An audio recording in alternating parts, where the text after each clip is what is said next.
सुहानी और केशव की शादी की सारी रस्में पूरी हो चुकी थीं और विदाई का समय हो आया था। सुहानी कमरे में बैठी अपनी सहेलियों से हंसी मजाक कर रही थी कि तभी उसकी माँ सरला आकर कहती है, सुहानी बेटी, विदाई का समय हो गया है। अब बातें बातें छोड़ और ससुराल जाने की तैयारी कर। अरे माँ, इतनी जल्दी भी क्यों मचा रही हो? बेटी को भूखी ही विदा कर दोगी क्या? नहीं बेटी, खाना खिला कर विदा करूंगी। चल रही सीता, जा सुहानी के लिए खाना लेकर आ। ओ माँ, तुम भी कितनी भुलक्कड़ हो। भूल गई क्या मैंने अपने खाने के लिए क्या स्पेशल बनवाया है? मुझे याद है तेरी स्पेशल डिश। ठहर, अभी लेकर आती हूँ। सरला एक प्लेट में स्पेशल हरी मिर्च के तीखे पकौड़े और खजूर की मीठी चटनी लेकर आती है। मिर्च के तीखे पकौड़े देखते ही सुहानी के मुंह में पानी भर आता है और वह जल्दी जल्दी पकौड़े खाने लगती है और कहती है, आह, पकौड़े तो सचमुच बहुत अच्छे बने हैं माँ। जी भर कर खा ले और सुन, ससुराल जाकर यह तीखा खाने का शौक भूल ही जाना। हाँ, सुहानी से ऐसा तो कभी हो ही नहीं सकता माँ। ससुराल की रसोई में पैर तो रखने दो। सबको तीखा खाने की आदत न डाल दी तो मेरा भी नाम सुहानी नहीं। वो तो मुझे पता ही है, तू तीखा खाने से कभी बाज नहीं आने वाली। सुहानी को तीखा खाने का बहुत अधिक शौक था। घर में भले कुछ भी बना हो, मगर तीखा खाए बिना उसका पेट भरता ही नहीं था। अपने इसी शौक के चलते उसने हरी मिर्च की ढेर सारी रेसिपी सीख रखी थी। ससुराल आने पर सुहानी जैसे ही रसोई में पैर रखती है, अपनी पसंद की तीखी चीज बनाने के बारे में सोचने लगती है। कुछ ऐसा तीखा बनाती हूँ जो सबको पसंद आए, पर क्या बनाऊं? हाँ, हरी मिर्च की तीखी कढ़ी और चावल बनाती हूँ, सबको पसंद आएगा। यही सोचकर सुहानी हरी मिर्च वाली तीखी कढ़ी और चावल बनाती है, मगर जैसे ही उसका पति केशव, ससुर महेश और सास गोमती खाने बैठते हैं तो उनका तो मुंह ही जलने लगता है और वे बेचैन हो उठते हैं। महेश कहता है, आह, उह, आहा, अरे ये क्या बना दिया बहू? गोमती, जल्दी से पानी दो भाई। ओह, इतनी तीखी कढ़ी। लगता है मुंह में आग जल उठी है। बहू, इतनी तीखी कढ़ी क्यों बनाई? कुछ मीठा नहीं बना सकती थी क्या? हाय, कढ़ी भले थोड़ी तीखी है, पर है बहुत स्वादिष्ट। जरा खाकर तो देखो माँ जी। क्या खाक स्वादिष्ट कढ़ी है? हमसे इतना तीखा नहीं खाया जाता। जाओ, कुछ मीठा बना कर ले आओ। उस दिन के बाद सुहानी सबको उनकी पसंद का खाना बनाकर खिलाती, मगर अपने लिए कुछ तीखा जरूर बनाती। कभी मिर्च भज्जी तो कभी मिर्ची वड़ा, या फिर भरवा मिर्च बेसन में डुबोकर फ्राई कर लेती और चटनी या सॉस के साथ चटकारे ले लेकर खाती और कहती, हाँ, मसालेदार मिर्ची वड़ा तो बहुत ही स्वादिष्ट बना है। सुहानी की सास गोमती को उसका रोज रोज तीखा खाना अच्छा तो नहीं लगता, मगर फिर भी वह उसे तीखा खाने से मना नहीं करती। गोमती सोचती, राम जाने बहू रोज रोज इतना तीखा कैसे खा लेती है। इसका तो पेट भी खराब नहीं होता, पर देखना किसी न किसी दिन जरूर खराब हो जाएगा। हाँ, तब यह अपने आप ही तीखा खाना छोड़ देगी। एक दिन सुहानी बाजार से मोटी मोटी हरी मिर्च लेकर आती है और उनमें खट्टा मीठा मसाला भरकर हरी मिर्च का अचार बनाती है। केशव काम से घर आता है तो सुहानी उसे खाने में भरवा मिर्च का अचार देती है। यह भरवा मिर्च का अचार है, इसे खाओगे तो खाने का स्वाद कई गुना बढ़ जाएगा। हाँ। ओह सुहानी, तुम तो जानती हो मैं तीखा नहीं खाता, फिर भी खाने को क्यों कह रही हो? मैं खाने को कहाँ कह रही हूँ केशव, मैं तो चखने को कह रही हूँ। स्वादिष्ट लगे तो खा लेना, वरना मत खाना। सुहानी के ये कहने पर केशव भरवा मिर्च को चखता है तो हैरान ही रह जाता है। उसे भरवा मिर्च का तीखे के साथ साथ खट्टा मीठा स्वाद बड़ा ही लाजवाब लगता है। वह कहता है, अरे वाह सुहानी, तुम्हारी भरवा मिर्च तो वाकई कमाल की है। इसने तो खाने का जायका ही बढ़ा दिया। ज्यादा तीखी तो नहीं है ना? बिल्कुल भी नहीं। मैं तो कहता हूँ पिताजी और अम्मा को भी खिलाओ ये भरवा मिर्च, देखना खुश हो जाएंगे। केशव को भरवा मिर्च की इतनी प्रशंसा करते देख महेश ने कहा, अरे ऐसा क्या है इस भरवा मिर्च में जो तू इतना खुश हो रहा है? खुद ही खाकर देख लो पिताजी। ठीक है तो दिखा बहू एक मिर्च। लो पिताजी। महेश सुहानी से मिर्च लेकर चखता है तो वह प्रसन्न हो जाता है और कहता है, अरे वाह, ये तो जरा भी तीखी नहीं है। इसका खट्टा मीठा जायका तो बड़ा अच्छा है भाई। रहने दो, क्यों झूठी तारीफ कर रहे हो? इतनी मोटी मिर्च क्या तीखी नहीं होगी भला? हाँ। अगर मुझ पर भरोसा नहीं है तो लो खुद चख कर देख लो गोमती। हाँ हाँ, लाओ दिखाओ।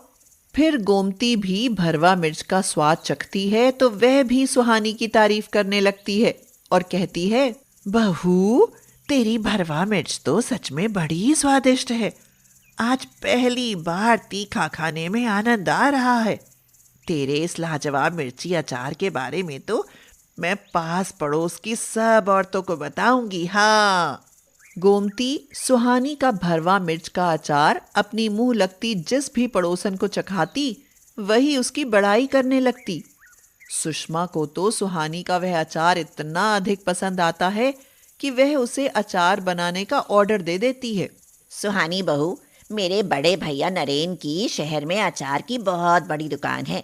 तुम उनके लिए 10 किलो अचार बना दो। ये लो 2000 एडवांस। यह देख गोमती थोड़ी चिंता में पड़ जाती है और सुषमा से कहती है, पर सुषमा, जो सुहानी का बनाया अचार नरेन को पसंद ना आया तो? ऐसा तो हो ही नहीं सकता गोमती बहन। देखना बहुत पसंद आएगा और खूब बिकेगा। हाँ। सुषमा की बात सच ही निकलती है। सुहानी का बनाया भरवा मिर्च का अचार सबको पसंद आता है और हाथों हाथ बिक जाता है। इसके कुछ ही दिन बाद नरेन खुद सुहानी से मिलने आता है और कहता है, देखिए मुझे सुहानी जी से मिलना है। सुहानी मेरी ही बहू है। कहिए आपको उससे क्यों मिलना है भाई? मैं सुषमा का बड़ा भाई नरेन हूँ। मुझे आपकी बहू को अचार बनाने का बड़ा ऑर्डर देना है। यह सुनकर गोमती की खुशी का ठिकाना नहीं रहता है। वह तुरंत सुहानी को बुलाती है। अगर आपकी ससुराल वालों को एतराज ना हो तो मैं आपको अचार बनाने का बड़ा ऑर्डर देना चाहता हूँ। भाई बहू के हाथ में हुनर है तो वो उसका इस्तेमाल क्यों ना करे? भला हमें क्या एतराज? भाई अगर बहू का बनाया अचार सबको इतना ही पसंद आता है तो वह अचार जरूर बनाएगी।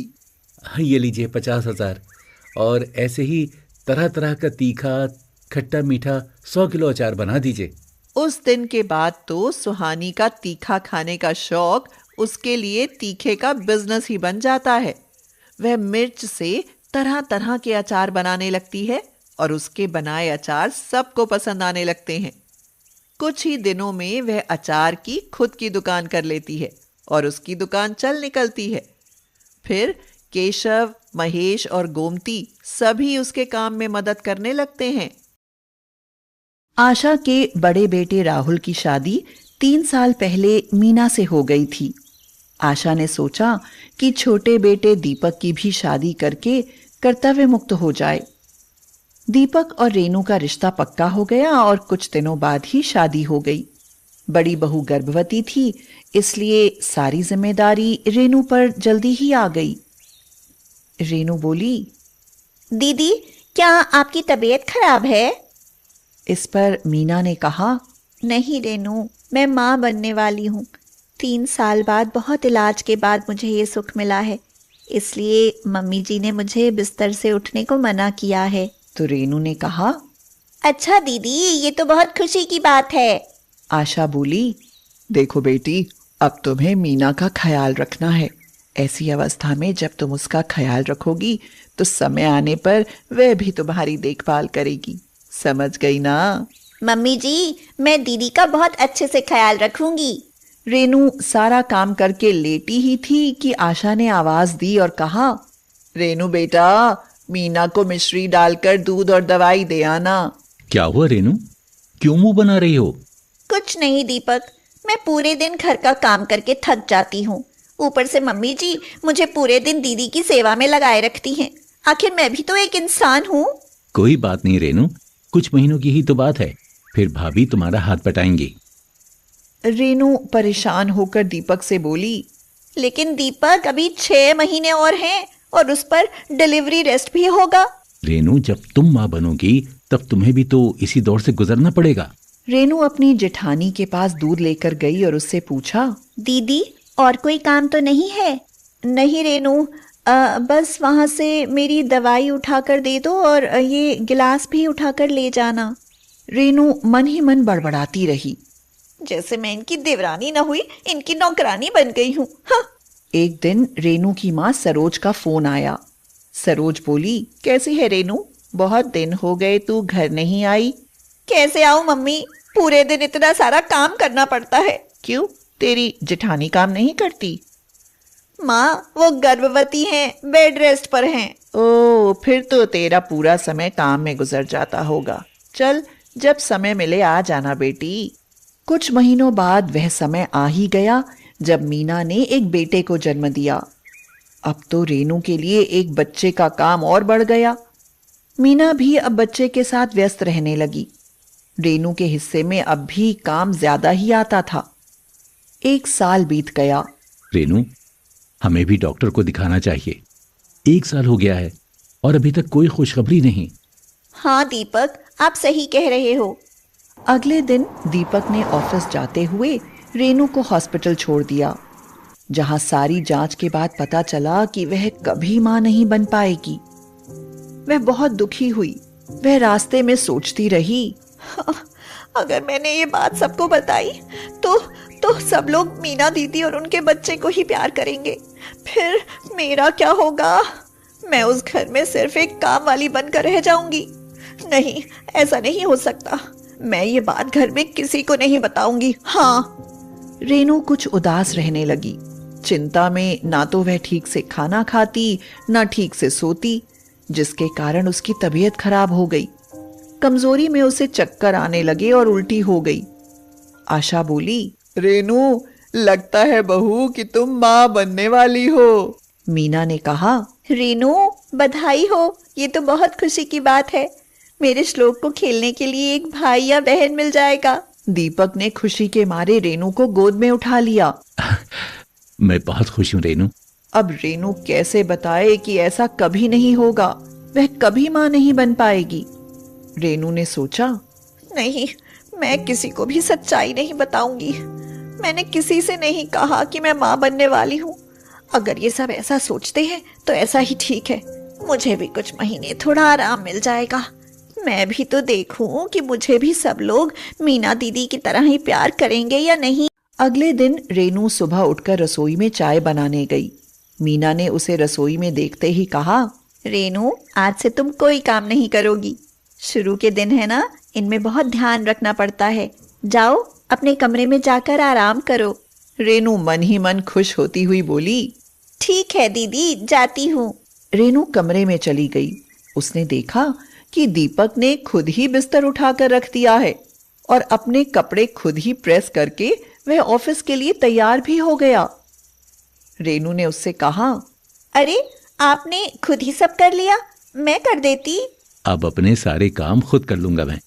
तुम सिर्फ अपना और मेरे होने वाले बच्चे का ख्याल रखो। मीना उसका नाश्ता और खाना समय से कमरे में ही पहुंचा देती और रात में मिश्री वाला दूध देना कभी नहीं भूलती।